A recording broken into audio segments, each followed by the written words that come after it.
joining us at the start of the Silver Goblets and Nickalls Challenge Cup. Geffen and Beeson of USA versus Stewart and Traeger of the USA.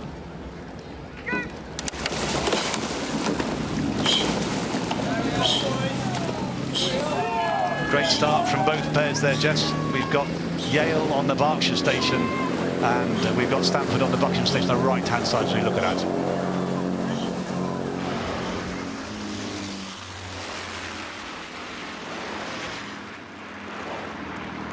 At the same time as these crews are racing, the bomber on the left-hand side of your screen is just in a fly past. Wow, that is a noisy aeroplane to fly past. Would these pair rowers would know that was going overhead, Jim, as a pilot? So yeah, so Friday, Saturday, Sunday, the Battle of Britain Memorial flight do various fly pasts to the Henley Royal Regatta. We're very honoured to have it. In fact, this is the very first time a Lancaster bomber's ever flown over the regatta, and she's back on Sunday, I'm led to believe.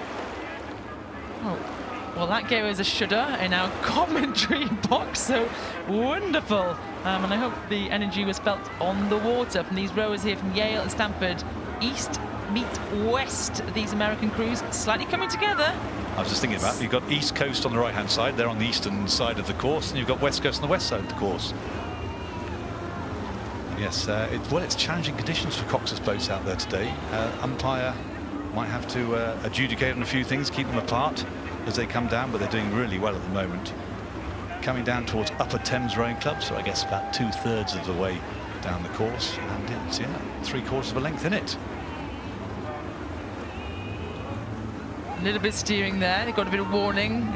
They had a flag up, but the crews come apart, and this Stanford combination here of Stewart and Traeger have not let the Yale pair, Geffen and Beeson, go, and they're staying in touch.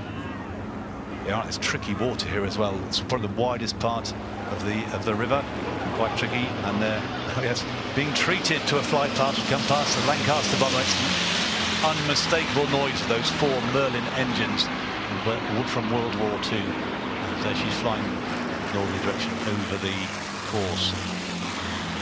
But the Yale pair have got their noses ahead still, and they're looking back on this combination from Stanford, and they know they've got a slight edge on them. They do, don't they? So coming towards the enclosures now, so what, 400 metres or so to go. We've got Yale on the right-hand side, if you look at it. Stanford on the left. Yale looking at slightly longer, more composed strokes. I think they've managed that slightly bobbly water better than the Stanford crew. Lovely, long, controlled strokes there, really effective application of power, and you see the bow of their Cox's pair cutting through the water. And these rowers aren't messing around, really. Don't be fooled by their university Ys of Yale. They're both international rowers. Harry Geffen and Miles Beeson, both of them under 23 gold medalists, respectively in 4s and 8s. From Aberdeen, another from Eton. So these rowers are incredible British young rowers. I'm certainly going to see them in the national team in years to come, but they're really doing great stuff at the under 23 level. Stewart and Traeger aren't going to let Yale get away. They're taking an extra couple of strokes a minute. You can see they've reacted already, and they're trying to get back on even terms. It's always nicer to be up, though. It's the joy of a rowing boat. You actually get to look back at the crews you're beating.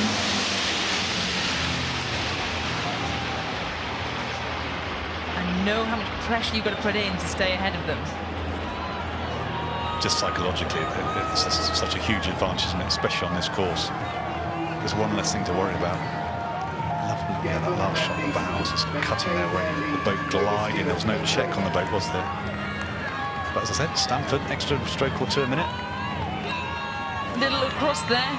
Flynn Traeger in the stroke seat at the Stanford crew. Are we in touch? Can we move? What have you got left? Last 10 strokes. Yale have got a length's lead. Looking long, composed, they come down to finish. The experience here is showing, and the Yale pair coming up towards the finish line. They're going to be relieved to hear that beep. Bumpy race, big planes flying overhead, but it's a win. This Yale combination in the Goblets over Stanford. Yeah, Yale coped with the conditions in the middle part of the course there and just drew ahead. A slightly longer, more powerful stroke. Coped with it very well indeed. Both crews did, but Yale just had that slight advantage.